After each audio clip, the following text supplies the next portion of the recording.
राजविद्या राजगुह्य योग अध्याय 9 भगवद्गीतेतील आतापर्यंत 21 श्लोक पाहून झाले. आता 22 ते 34 हे पुढील श्लोक पाहू आणि हा अध्याय संपेल. 22वा श्लोक असा आहे, अनन्य भावे जे जन मजसी ध्याती भजती ऐशा मजसी एकनिष्ठ भक्तासी जीवन निर्वाहनी मज कारणे नसे किंचितही क्षती. अनन्य भावाने म्हणजे मी आणि ते मूळ निर्गुण निराकार ब्रह्मचेतना आणि त्या चेतनेचे ज्ञान असणारे, त्या चेतनेचे चिंतन करणारे, भजन पूजन करणारे भक्त म्हणजे तिथे ती मूळ ब्रह्मचेतना म्हणजे कृष्ण आणि भक्त म्हणजे अर्जुन. तर अनन्य भावे जे जन मदसी ध्याती भजती, मी आणि ते एकच आहेत यात दुरावा नाही, या भावाने म्हणजे अनन्य भावाने जे मला ध्यानामध्ये जाणतात आणि भजन कीर्तन पूजनादी आत्मनिवेदन पद्धतीने जे माझ्याशी संलग्न असतात. ऐशा मजसी एकनिष्ठ भक्तासी, अशा माझ्याशी एकनिष्ठ असलेल्या भक्तासी जीवन निर्वाहनी मज कारणे नसे किंचितही क्षती. असा जो माझा एकनिष्ठ भक्त आहे त्याला जीवनाचे निर्वाहन करताना मज कारणे, मी त्याच्या बरोबर नव्हे, तो मी एकच असल्या कारणाने त्याला आपल्या जीवनाचं निर्वाहन करताना कोणत्याही तऱ्हेची उणीव राहत नाही. तिथे कृष्णाने योगक्षेमम वहाम्यहम, म्हणजे माझ्या भक्ताचा योगक्षेम किंवा माझ्या भक्ताची क्षेम कुशलता त्याचं वहन, त्याची काळजी मीच करतो असं म्हटलेलं आहे. त्याचं हे जीवन निर्वाहन म्हणजे जीवनातून व्यवस्थित पार पडून जाणे अशा अर्थी भाषांतर केलेले आहे. तर अनन्य भावे जे जन मजसी ध्याती भजती ऐशा मजसी एकनिष्ठ भक्तासी जीवन निर्वाहनी मज कारणे नसे किंचितही क्षती. अशा भक्तांच्या क्षेम कुशलतेत केवळ भक्त माझ्याशी एकरूप झाल्या कारणानेच कोणतीही अडचण निर्माण होत नाही, कोणतीही उणीव निर्माण होत नाही. श्लोक 23, श्रद्धायुक्त भावे जे अन्य देव देवता यजती उपासती तेही पूजा विधी नेणते जरी तरी एकार्थे केवळ मजसीही पूजिती. श्रद्धायुक्त अंतःकरणाने वेगवेगळ्या देवदेवता यांचं यजन पूजन जे करतात तेही तरी खरा पूजा विधी म्हणजे वैश्विक चैतन्य असा हा निर्गुण निराकार परब्रह्म जो श्रीकृष्ण त्याच्याशी एकरूप होणं हा जो खरा पूजा विधी आहे, तो पूजा विधी जरी काही लोक जाणत नसले आणि वेगवेगळ्या देवदेवतांची यजन पूजन उपासना ते करीत असले तरी सुद्धा शेवटी असे ना तसे त्यांना स्वतःच्या देहाचा विसर पडतो आणि ज्याला ज्याला देहाचा विसर पडला तो वेगवेगळ्या मार्गे का होईना अंती येऊन मला मिळतो. म्हणून खरी भक्ती आहे, खरी पूजा आहे ती एकच की विश्वाचं जे आदिकारण आहे, ज्याला आपण मॅट्रिक्स ऑफ युनिव्हर्स म्हणतो, विश्वाचं जे गर्भाशय आहे त्या गर्भाशयातून ज्या अर्थी आपण आलो आहोत त्या अर्थी गर्भाशयापासून आपल्यापर्यंत जी नाळ आहे ती नाळ म्हणजे दुसरं तिसरं काही नसून परमेश्वर एका बाजूला आणि दुसऱ्या बाजूला महेंद्र सावंत याची ओळख ती आहे. आता जर पुलाच्या एका बाजूला परमेश्वर आहे दुसऱ्या बाजूला महेंद्र सावंत आहे, जर मॅट्रिक्स गर्भाशय म्हणून परमेश्वर आहे आणि त्याच्यातून निघालेला भक्त म्हणून महेंद्र सावंत आहे किंवा साधक पूजक म्हणून महेंद्र सावंत आहे, तर महेंद्र सावंत आपल्या मुळाची जेव्हा पूजा करतो तेव्हा महेंद्र सावंत आणि मूळ एकच असतं. अशा तऱ्हेने मुलाची पूजा करणं हे ज्याला जमलं असे तुकाराम म्हणतात. तुका म्हणे आम्हा सापडले मूळ, म्हणजे मुळाची पूजन करणं हे खरं हा खरा पूजा विधी आहे. परंतु हा पूजा विधी ज्यांना माहीत नाही ते वेगवेगळ्या देवदेवता यांचंही त्यांनी पूजन अर्चन केली तरी त्यांना त्यावेळेला स्वतःच्या देहाचा विसर पडलेला असतो आणि जेव्हा जेव्हा माणसाला देहाचा विसर पडतो तेव्हा तो माणूस भावरूपाने देहाच्या बाहेर येतो आणि कळत न कळत बाहेरच्या तेजाशी एकरूप होतो. म्हणून कृष्ण म्हणतात की श्रद्धायुक्त अंतःकरणाने जरी खरी पूजा काही लोकांना न करता सुद्धा त्यांनी विविध देवदेवतांची पूजा केली तरी सुद्धा नेमकेपणी जरी म्हणजे पूजा विधी म्हणजे नेमका काय हे जरी ते नेमके जाणत नसले तरी सुद्धा एका वेगळ्या अर्थाने ते सारे मलाच पुजतात. म्हणजे जेव्हा माझा मी जातो तेव्हा मी कुणाची पूजा केली तरी ती अंतिमता ब्रह्माला अर्पण होते आणि कृष्ण हे ब्रह्माचं नामाविधान आहे अशा अर्थी सर्व पूजा शेवटी कृष्णापर्यंत जाते. म्हणूनच म्हणतात सर्वम विष्णुमयम जगत. म्हणून श्रद्धायुक्त भावे जे अन्य देवदेवता ती उपासती तेही पूजा विधी नेणते जरी तरी एका अर्थे केवळ मजसी ही पूजिती. हे पूजेचा नेमका अर्थ विधी न जाणता सुद्धा असे लोक ही जे इतर देवदेवतांना भजतात ते शेवटी मलाच पूजतात, मलाच येऊन मिळतात. यज्ञ फलभोक्ता मी यज्ञ फलदाता ही मीच राही परितत्व रूपे मजसी प्रथम अंतिम नेणते जे ते मुख्य साधना विरहित राहती. आता यज्ञ फलभोक्ता मी यज्ञ फलदाता ही मीच राही. यज्ञ म्हणजे प्रयत्न करणे, अभ्यास करणे, भक्तीमध्ये मग्न असणे, दंग असणे. म्हणून भक्तिरूपी यज्ञ ज्याने केला त्या यज्ञ फलाचं जो भोग भोगतो आणि त्या यज्ञ फलाचं जे दान जो देतो तो खरा तर मीच आहे. म्हणजे माझी पूजा करून माझ्याशी एकरूप होणारा हा जो भक्त आहे तो ह्या भक्तिरूप यज्ञ केल्यामुळे या भक्ताला जे मिळते ते यज्ञाचे दान देणारा पण मी आहे आणि दुसऱ्या बाजूने ते दिलेलं दान भोगणारा भक्त म्हणून पण मी आहे. कारण देव आणि साधक जर भक्ती रूप म्हणजे एकच आहेत तर देवाची पूजा करणारा आणि देव हे दोन्ही एक असताना देवाची पूजा करणारा प्रथम साधक म्हणून असतो आणि पूजेचं फळ जेव्हा त्याला मिळतं तेव्हा तो साधक स्वतः परमेश्वरच होतो आणि परमेश्वरच परमेश्वराला देतो. म्हणून साधक आणि देव एक असतात तेव्हा ती खरी भक्त योग किंवा भक्ती योगाची पूजा होते. आणि भक्ती योगामध्ये फळ देणारा आणि फळ भोगणारा बघायला गेलं तर केवळ परमेश्वरच असतो. म्हणून यज्ञ फल भोगता मी यज्ञ फलदाता ही मीच राही. म्हणून कृष्ण म्हणतो यज्ञातून मिळालेलं फळ भोगणारा मी असतो आणि यज्ञ फळ देणाराही मी असतो. म्हणून प्रत्येकाने जेवण जेवताना असं जेवण जेवावं, शांतपणे जेवावं. की नारायण पाटणकर जेवत नाहीये, महेंद्र सावंत जेवत नाहीये, त्या अन्नाकडे श्रद्धायुक्त नजरेने पाहावं आणि ते अन्न आपल्या आत जो श्रीकृष्ण आहे जे परमात्म्याचं प्रतिबिंब आहे ज्याला चिदविलास म्हणतात तर आत्म्याचा जो चिदाभास आहे तो प्रत्यक्ष परमात्मा प्रतिबिंब रूपाने आपल्या हृदयात बसलेला आहे. म्हणून आपण जेवणावर बसल्यानंतर अतिशय शांत चित्ताने एक एक घास जसा आई लहान मुलाला भरवते तसं भक्ताने आपल्या हृदयातील भगवंताला तो घास भरवावा. असं जर प्रत्येक कृत्य आपण करत गेलो तर निश्चित देव आणि साधक, देव आणि देवाची पूजा करणारी व्यक्ती ही केवळ आणि केवळ अव्यक्त परमेश्वरच म्हणजे निर्गुण निराकार ब्रह्मचेतनात बनून उरतील. आणि अशी अवस्था म्हणजेच कृष्ण, अशी अवस्था असा भाव म्हणजे कृष्ण भाव.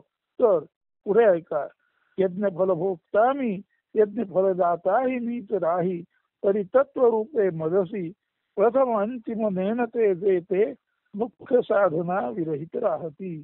तर ही साधना न कळल्यामुळे फर्स्ट आणि फायनल केवळ मीच आहे म्हणजे प्रथम आणि अंतिम अर्थात दुसरं तिसरं काही नसून अखंड निर्गुण निराकार ब्रह्मचेतनाच आहे हे न कळल्यामुळे वेगवेगळ्या पद्धतीने देवदेवतांची उपासना शाक्तपंथी, तंत्रमार्गी, यंत्रमार्गी, मंत्रमार्गी वेगवेगळ्या तऱ्हेने उपासना करत असले तरी ते फक्त फर्स्ट आणि फायनल हे एकच आहे म्हणजे देव आणि साधक हा भक्त म्हणून केवळ शुद्ध परमात्माच आहे हे न जाणल्यामुळे जरी वेगवेगळ्या मार्गाने लोक वेगवेगळ्या देवदेवतांची पूजा करत असतील तरी सुद्धा त्यांना मुख्य साधना माहीत नसली तरी सुद्धा किंवा ते शुद्ध साधना विरहित असले किंवा प्रथम आणि अंतिम जी गोष्ट आहे ते जरी ते जाणते नसले म्हणजे ते जाणत नसले म्हणजे वेगळ्या अर्थाने नेणत असले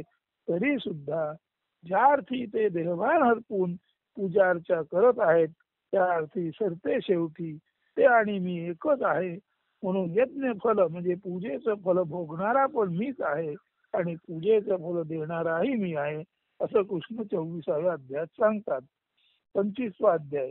देव पितरा भूता जे पूजिती भजती ते त्या लोका प्राप्त करिता परि ब्रह्मा भजती ते परब्रह्मत्वे उरती. देव पितरा भूता जे पूजिती भजती. देव पितर भूत मात्र यांची जे पूजा अर्चा करतात ते त्या लोका प्राप्त करिता ते त्या लोकांना प्राप्त करतात परी ब्रह्मा भजती ते परब्रह्मत्वे उरती. म्हणून देवाची पूजा करणारे देव लोकात जातात. पितरांची पूजा करणारे पितर लोक जिथे पितरांची वस्ती असे तिथे राहतात. भूतांची पूजा करणारे भूत लोकात जातात. म्हणून जो ज्या ठिकाणची भक्ती करतो तो त्या ठिकाणला प्राप्त होतो. परिब्रह्मा भजती ते परंतु ब्रह्मरूप मला म्हणजे कृष्णाला जे भजतात ते परब्रह्मत्वे उरती ते स्वतःच परब्रह्म म्हणून चालतं बोलतं ब्रह्म म्हणून या पृथ्वीवर उरतात. पुढे पत्र पुष्प फलवा तोय यथाशक्ती भक्ती पूर्वक जे मजसी अर्पिती त्यांची तीही नियमित भक्ती पूजा यथा सांग ये मज प्रती. आता नियमित भक्ती पूजा याचा अर्थ नियत भक्ती पूजा. नियत म्हणजे नेमून दिलेली किंवा नेमलेली विशिष्ट भक्ती पूजा. पत्र पुष्प फलवा तोय यथाशक्ती भक्तीपूर्वक जे मजसी अर्पिती. शक्य असेल तितक्या शक्यतेचा विचार करून आणि पूर्ण भक्तीने पान असो फूल असो फळ असो किंवा किंचित पाणी सुद्धा असो जे मला पूर्ण भक्तीने अर्पण करतात त्यांची तीही नियत भक्ती पूजा. त्यांची ती नेमकी भक्ती पूजा म्हणजे पत्र पूजा पुष्प पूजा फल पूजा तोय म्हणजे पाण्याने केलेली पूजा अशी त्यांची ती ही नियत भक्ती पूजा. अशी त्यांची ती निवडक पूजा सुद्धा यथा सांग ये मज प्रती अत्यंत खऱ्या अर्थाने त्यांची ती निवडक पूजा सुद्धा शेवटी माझलाच प्राप्त होते. म्हणजे कोणीही पत्र पुष्प फल वाहतो जो अत्यंत गरीब माणूस आहे तो कदाचित मला एखादी पत्री म्हणजे झाडाचं पान वाहील, कोण एखादा फूल वाहील, कोण जरा श्रीमंत असेल तो मला फळ वाहील आणि तेही नसेल तो मला केवळ पाणी अर्पण करील. परंतु पान फुल फळ आणि पाणी त्यातील काहीही जे मला भक्तीपूर्वक अर्पण केले जाते त्यांची ती सुद्धा नेमकी भक्ती यथा सांग म्हणजे अत्यंत व्यवस्थितपणे परमात्म्यापर्यंत पोचते. मजशी ती भक्ती मिळते. याचा अर्थ कृष्ण म्हणतो परमात्म्याला ती भक्ती पोचते. जे तू करिसी खासी हवन दानादि कृत्य आचरण तैसे दान तपादी सर्व ही पार्था करावे मजही समर्पण. करीत आहे पार्थ आहे अर्जुना तू जे करतोस तू जे खातोस हवन करतोस दान देतोस वेगवेगळी कृत्यांचं आचरण करतोस त्या सर्व गोष्टी दान तपासहित केवळ आणि केवळ मला समर्पण कर. म्हणून आपण जे जे करतो ते तत्सत ब्रह्मार्पणमस्तु त्या सत्य अशा ब्रह्माला मी सर्व अर्पण करतो असं जेव्हा आपण म्हणतो ते जिथे कृष्णाने वेगळ्या भाषेत पार्थाला उपदेश करताना सांगितले आहे. जे तू करसी खासी हवन दानादि कृत्य आचरण तैसे दान तपादी सर्व ही पार्था करावे मजसी समर्पण. म्हणून हे अर्जुना तू जे करतोस खातोस हवन करतोस दान करतोस यज्ञ करतोस तप करतोस ते सर्व हे अर्जुना तू मला अर्पण कर. म्हणजे तत्सत ब्रह्मार्पणमस्तू. ते खऱ्या खुऱ्या ब्रह्माला म्हणजे ज्ञानरूपी कृष्णाला अर्पण कर असा त्याचा अर्थ आहे. पुढे जे जे तू करिसी अथवा तव योगे जे जे होई ते सर्व ही मजसी सश्रद्ध अर्पिता कर्मफल संन्यासी मुक्तात्मा तू सहज मी होसी.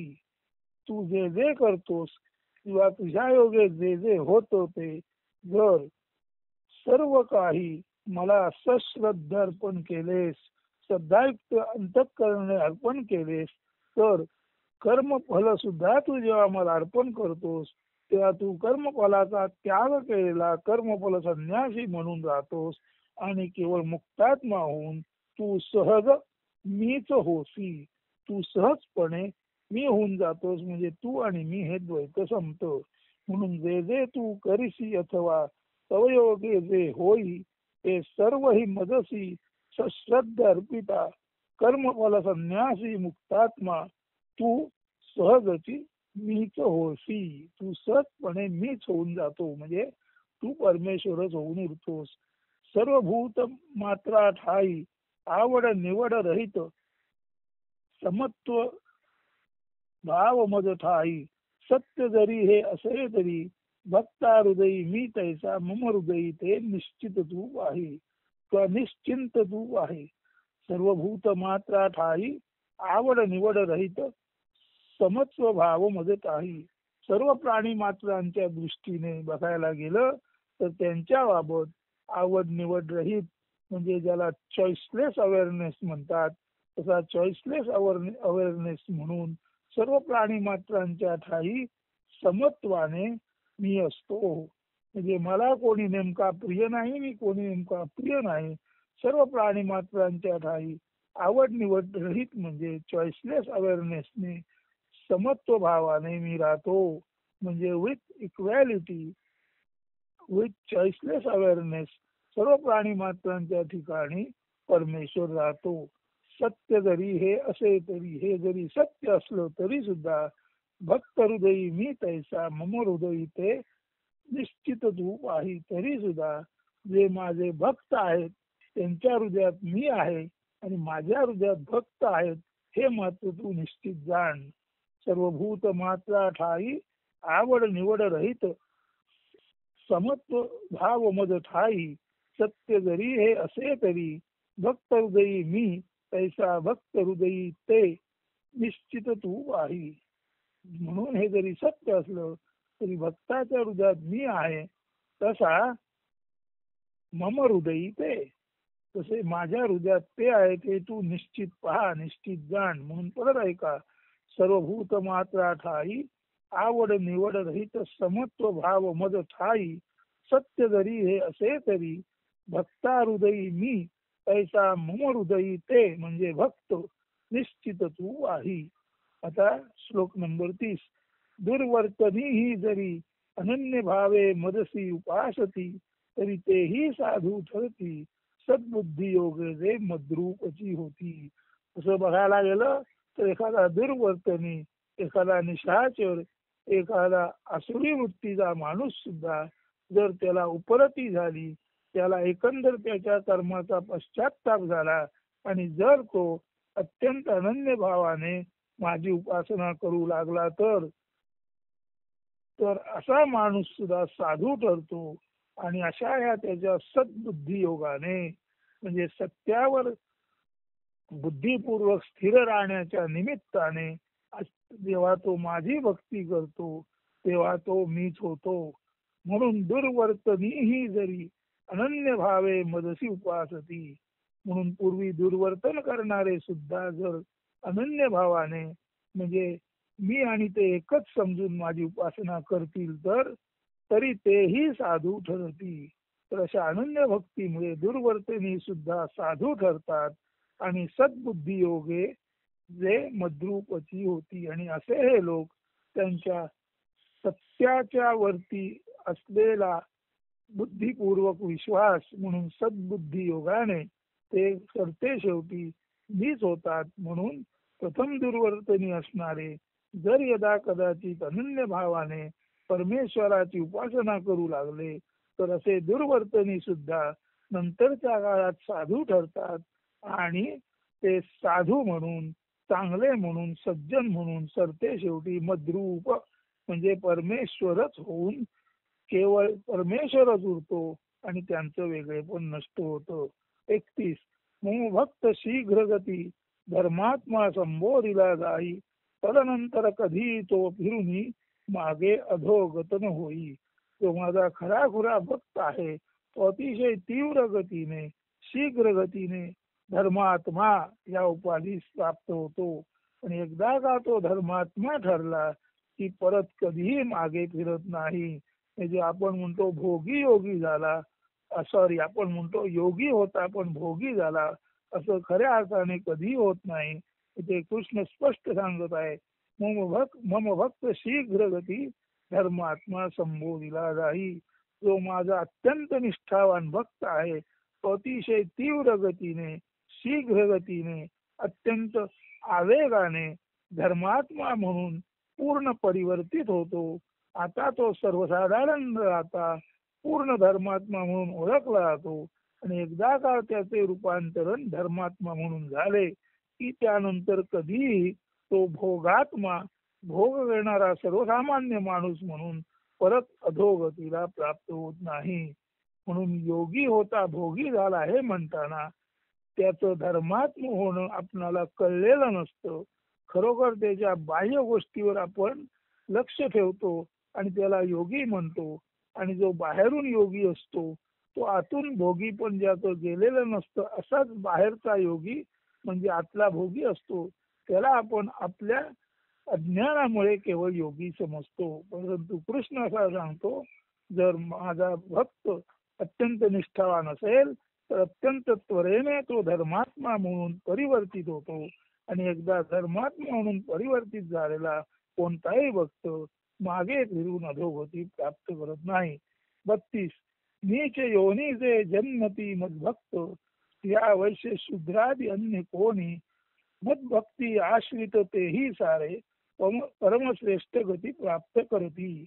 नीच योनीत जन्मलेले मग स्त्रिया असोत, वैश्य असोत, शूद्र असोत, कोणी असोत, मदभक्ती आश्रयाद्वारे किंवा मदभक्ती आश्रित परंतु जे माझ्या भक्तीचा आश्रय घेतात तेही सारे परमश्रेष्ठ गती प्राप्त करती. ते सर्वच जण परमश्रेष्ठ गती प्राप्त करतात. तिथे सांगायचं एवढंच आहे की वर्णव्यवस्थेत क्षत्रिय आणि ब्राह्मण आणि क्षत्रिय हे दोन उच्चवर्णीय समजलेले आहेत. त्याला अनुसरून हा श्लोक आहे. परंतु परमेश्वराच्या ठाई मुळात काही उच्च नीच नसल्यामुळे यातील नीच योनी या शब्दाकडे दुर्लक्ष करावे. कुठलीही योनी परमेश्वराला सारखीच आहे. तो कुठल्याही योनीतील कुणाही जीवाशी आवड निवड रहित समत्वाने असतोच असतो. हे त्याने वर 29व्या श्लोकात सांगितलेलं आहे तेच पूर्ण सत्य आहे. परंतु हा श्लोक लिहिलेला तरी असा आहे, नीच योनी जे जन्मती मद्भक्त या वैश्य शूद्रादि अन्य कोणी मद्भक्ती आश्रित तेही सारे परमश्रेष्ठ गती प्राप्त करीती. म्हणून नीच योनीत म्हणजे स्वाभाविकपणे वैश्य शूद्रादी वर्णात जन्मलेले आणि स्त्रिया यापैकी कोणीही जर माझ्या भक्तीचा आश्रय करत असेल, जर कोणीही माझे परमश्रेष्ठ भक्त असतील तर त्यांना परमश्रेष्ठ गतीच प्राप्त होते. म्हणजे तेही मद्रूप होतात. पुण्यशील ब्राह्मण अथवा राजर्षी मत भक्ती रथ जरी राहती. आता इथे जेव्हा त्यांनी पुण्यशील आणि राजर्षी म्हटलेलं आहे तेव्हा त्यांनी वरचे दोन वर्ण त्या काळात श्रेष्ठ म्हटले जात होते. त्याला छेद न देता अर्जुनाला उपदेश करताना व्यवहार मान्य करून तत्वाचं सत्यत्व कृष्णाने मांडलेलं आहे. म्हणजे शक्यतो व्यवहाराला धक्का न लावता अंतिम सत्य सांगणं हा कृष्णाचा समन्वयवादी हेतू इथे दिसून येतो. समन्वयवादी हेतू इथे दिसून येतो. म्हणून पुढच्या 33व्या श्लोकात कृष्ण म्हणतात, पुण्यशील ब्राह्मण अथवा राजर्षी मदभक्ती रत जरी राहती. पुण्यशील ब्राह्मण असो किंवा राजर्षी असो जर माझ्या भक्तीत रत राहत असतील तर अनित्य दुःखदायक मृत्यू लोक चुकविती मिळविती सद्गती यात विशेष काय ते राही. म्हणजे नीच योनीतील लोक सुद्धा जर माझी भक्ती करून मला प्राप्त करतात तर पुण्यशील ब्राह्मण आणि राजर्षी या दोन वरच्या वर्गातील लोक जर निश्चित माझे भक्त असतील तर अनित्य दुःखदायक मृत्यू लोक म्हणजे ज्या मृत्यू लोकात ज्या पृथ्वी लोकात अनित्य कधीही अ, हा जो दुःखदायक मृत्यूलोक आहे जो अनित्य नाही नित्य दुःखदायक मृत्यूलोक हा जो मृत्यूलोक आहे तो नित्यपणे दुःखदायकच आहे असा हा लोक चुकवणे मिळवणे सद्गती प्राप्त करणे यात विशेष काय ते राहील. म्हणजे पुण्यशील ब्राह्मण अथवा राजर्षी मदभक्ती रत जरी राहती अनित्य दुःखदायक मृत्यूलोक. आता अनित्य दुःखदायक मृत्यूलोक म्हणजे हा जो दुःखदायक मृत्यूलोक आहे तो अनित्य आहे म्हणजे तात्पुरता आहे. मग कायमस्वरूपी कुठला लोक आहे ब्रह्मलोक म्हणून तात्पुरता परंतु वरचेवर जो नेहमी दुःख देणारा मृत्यूलोक आहे तो चुकवणे तो मिळवणे आणि सद्गती प्राप्त करणे हे पुण्यशील ब्राह्मण आणि राजर्षी जे माझ्या भक्तीत रत आहेत त्यांना शक्य होणं यात विशेष काही नाही. कारण अन्य वर्णीय म्हणजे नीच वर्णीय लोक सुद्धा जर माझे परमश्रेष्ठ भक्त असतील तर परमश्रेष्ठ गती प्राप्त करतात.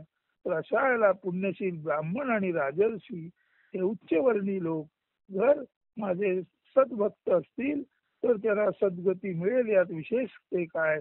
आणि नेहमीच दुःखदायक मृत्यूलोक असा हा जो आहे किंवा दुःख देणारा पृथ्वीवर येणारा हा जो मृत्यूलोक किंवा भोगलोक आहे हा जो तात्पुरता आहे क्षणिक आहे जो अनित्य आहे असा अनित्य शाश्वत दुःखदायक मृत्यूलोक राजर्षी आणि पुण्यशील ब्राह्मण चुकवतील यात विशेष ते काय. कारण वरच्या वर्गातले लोक जर माझे भक्त असतील तर निश्चितच ते मला येऊन मिळतील. इतकंच नव्हे तर कोणत्याही वर्णातला माणूस माझा भक्त असला की मला येऊन प्राप्त होतो.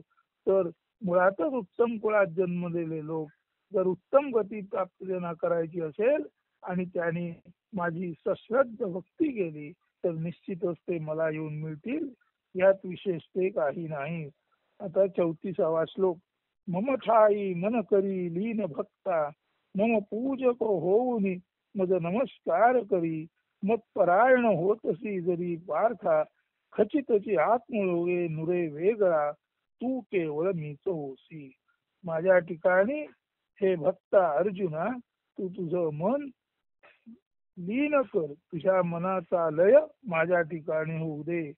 मम पूजक होऊन मज नमस्कार करी मनाचा आशय नष्ट करून वेगळ्या पद्धतीने तू माझी उत्तम मनोलय करून पूजा करावी. मतपरायण होतसी जरी पार्था आणि माझ्यामध्ये जर तू एकरूप झालास अर्जुना तर खचितची आत्मयोगे नुरे वेगळा तू केवळ मीच होसी. तर हाच तो खरा आत्मयोग आहे की ज्यामुळे तू वेगळा न होता मीच होऊन उरशील. म्हणून आत्मयोग याचा अर्थच मुळाशी एकरूप होणारा योग. आणि जो मुळाचे भजन करता करता जो मूळच होतो तो हा आत्मयोग. तोच हा खंडित अखंडिताला पूजता पूजता स्वतःच अखंडित होतो. म्हणून हा अखंड पूर्णानंद योग म्हणून हा अखंड राजविद्या योग म्हणून हा अखंड राजविद्या राजगुह्य योग नावाने असलेला 9वा अध्याय आहे तो इथे.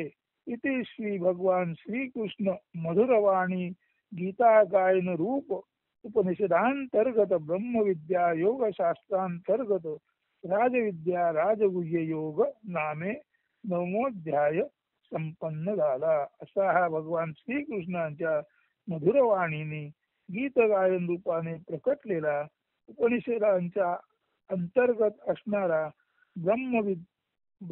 उपनिषदांतर्गत आणि ब्रह्मविद्या योग शास्त्रांच्या अंतर्गत असलेला म्हणजे उपनिषदात ब्रह्मविद्या योग शास्त्र या प्रकरणात असलेला असा हा राजविद्या राजगुह्य योग, राजविद्या राजगुह्य योग नामाने ओळखला जाणारा 9वा अध्याय येथे संपन्न झाला. म्हणून इति श्री भगवान श्रीकृष्ण मधुरवाणी गीता गायन रूप उपनिषदांतर्गत ब्रह्मविद्या योगशास्त्रांतर्गत राजविद्या राजगुह्य योग नामे 9मोध्याय संपन्न झाला. असा हा 9वा अध्याय पूर्ण झाला. आणि त्यानंतर श्रीकृष्णार्पणमस्तू याचा अर्थच केवळ तत्सत ब्रह्मार्पणमस्तू, ते जे परम सत्य आहे, द दॅट आहे, तिथून सर्व येते आणि तिथून सर्व अर्पण तिथेच सर्व जाते. Everything comes from nothing and everything goes back into nothing. हे ज्याला कळलं त्याला आपण जेथून आलो तेथे जातो, त्या दोन्ही बाजूचे पूर्ण ज्ञान होते. त्याला आणि त्यालाच केवळ राजविद्या योग, राजविद्या गुह्य योग किंवा पूर्ण राजयोग, अखंड पूर्णानंद योग म्हणतात. म्हणून अपूर्ण आणि पूर्ण हे मूलतः आणि अंतिमतः पूर्णच आहे. असा जो योग किंवा अशी जी एकत्वाची मांडणी आहे, त्या मांडणीलाच राजविद्या योग म्हणजे राज याचा अर्थ आपण अखंड असणार, आपलं जे अखंड राजे पण आपण भोगतो, त्या अखंड राजे पण भोगणारा राणीव म्हणतात. म्हणून ज्ञानी यांचा राजा भोगतो राणीव, म्हणजे ज्ञानेश्वरांसारखे लोक राजे पण भोगतात. म्हणजेच हा राज विद्या गुह्य योग किंवा हा राजयोग ते भोगत असतात. कारण अशा वेळेला उजेडी राहिले उजेड होऊनी आपण प्रकाश पाहत नसून प्रकाशच प्रकाशाला प्रकाशाद्वारे पाहत आहे, अशी अखंड अंतरंगात जी अवस्था तयार होते.